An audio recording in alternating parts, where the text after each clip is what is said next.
Welcome back to Marketing Teardown with Andrew and Travis. Today we're going to go over the channel strategy for a company called Nuggs, who, as a reminder, sells a meatless chicken nuggets. And they've got a pretty freaking cool brand behind it. So without further ado, let's get into it. First things first is their social. Man, what do you think about this landscape, man? Yeah, I don't know. They're kind of all over the place. I definitely suggest that they focus on one or two channels. Trying to spread yourself really thin right now isn't the best idea. Um, it's going to be super easy for them to just nail Instagram because they're just meme kings. Yeah. And like really right now, what they do is they're just like kind of funny people in general, and they're not afraid to like be somewhat brave. So I mean, obviously, like Instagram's going to crush that. TikTok, it's just easy to blow up on TikTok no matter what.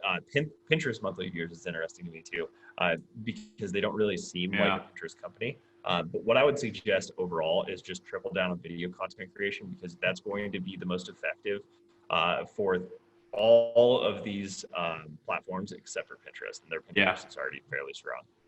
Yeah, and I think there's two things that jump out at me from this. The first is that I think Facebook is under leveraged, especially compared to their Instagram. They can do a lot more on Facebook. They can definitely get a lot more engagement there. We know organic engagement for pages is not that strong on Facebook, but with a cult following and a strong brand, I think you can do a lot of damage here. And then YouTube is such an obvious gap. Like, why the fuck are they not on YouTube? This is, I mean, they should look to Liquid Death, some company that we formerly tore down on this series. They're doing YouTube very well, and I expect that Liquid Death will be taking over the YouTube game for beverages, and they could do this for chicken in the same way. I want to see them get on that video content. It just makes a ton of sense. If you want a quick way to like grow that Facebook audience for them too, what they could do is just create a group where they do not talk about Nuggs at all, but you could be like Facebook humanitarian for a chickenless meat future, and everything is like hilarious. It's just a meme. It sounds like, yeah, totally. I mean, there's like more dudes at the Renaissance. Any large group where there's not an actual goal, but it's more just like conversational and like-minded people towards their persona. They could do that for each of those personas and just try to grow that group organically. Just create tons of content for them. So really, it's like those groups. It's like, in order to grow it, it's like you have to be good at hosting a party, right? You have to get the right people in there and then just be good at creating conversations and like sparking what you want the vibe of that party to be like. Yeah. You know the ant group on Facebook? Yeah. Yeah. There's like 4 million people in a group where everyone just pretends to be ants and they all just comment things that ants would say. It's just the fucking most. If people can do that, you can do this for chicken nuggets. I swear to God. Yeah, it's 10% of my Facebook notifications in that group. Anyway, so moving on from that, wanting to do a quick channel breakdown on this. We saw earlier they're advertising Google Ads, they're advertising on Facebook, they're advertising on Snap. Everything great out here is something they're not working on right now. So I don't like. LinkedIn B2B doesn't really make as much sense here unless they're going after distributors or doing something in the B2B context, maybe, organizing things for business lunches, things like that. But some key gaps here. Reddit, huge. They should get on Reddit. That's an obvious area that would make sense for them to be on. And also, we didn't notice any Pinterest advertising tags. They could be advertising on Pinterest given how big their following is, but considering their just organic engagement on Pinterest, they should tap into that paid advertising as well. And then last thing here, Outbrain, Taboola, sort of native content advertisers. That just makes a ton of sense, especially with a strong brand. They can put together some, it could be a joke, it could be serious, but just some interesting content and launch that on Outbrain. And they've got enough interesting stuff out there that I think it'll stick, and they'll see some pretty strong, at least brand building results from that. Might be a good move after they launch in retail stores, to be honest. So that's really what's going on with their channels. All in all, everything with their channel strategy really comes down to the quality of their creative, though. And you can see here we pulled some snapshots from some of their advertising campaigns. On the left, we've got some of their Facebook ads that they're running. On the right, we've got some of their Google ads.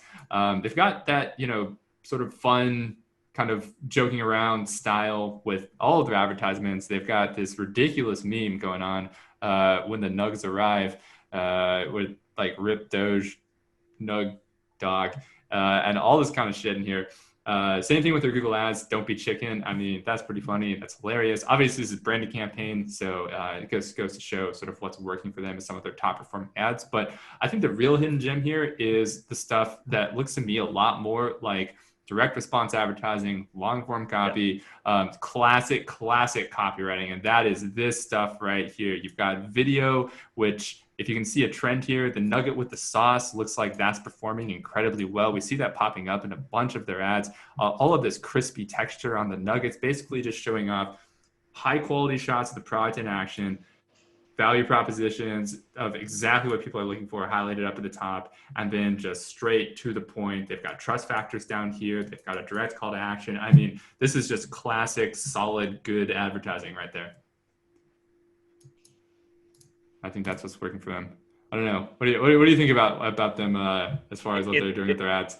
So it's interesting to having that like polarizing like brand voice. As long as you're able to like segregate those two brand voices and make sure that they never intermingle, you'll be good.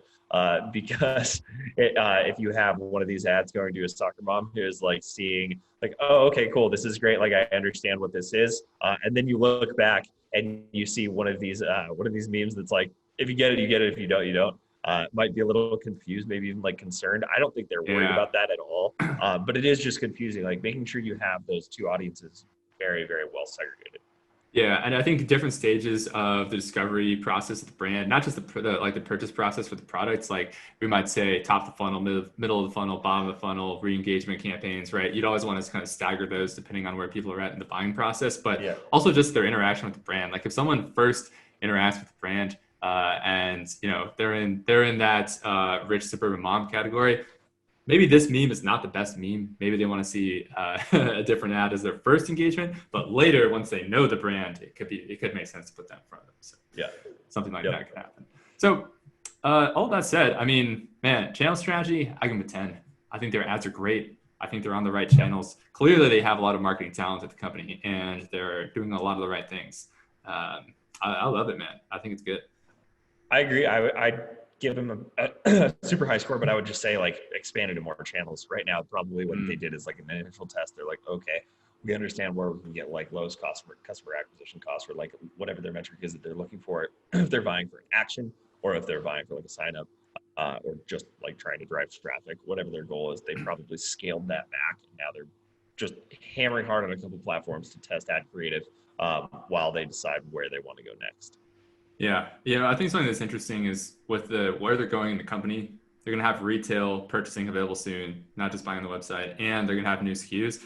That's going to change what they want to optimize for people to do as far as where they're going to purchase, and that's going to change some of their campaigns. So I am looking forward to seeing what they come up with for that. I think it'll be cool. So all that said, that's the teardown. That's our take on the channel strategy for these guys, for these Nuggs. Couple pluggables real quick. I run a company called Optomotive, and we help companies launch and scale new brands, new products, and to enter into new markets. So if one of those things is something you're trying to do, get in touch, optomotive.co, and you can find me there. Travis, you got something? Yeah, I'm head of product over at Cinebody. So Cinebody is like a video production solution where essentially you create a shot list, you send it out as a link to anybody. They open their phone, they capture whatever it is you're trying to get as a final product. It bounces it back to you. You can cut it up, edit it, and then send it out, distribute it in the same day. Bippy bop. That's the teardown.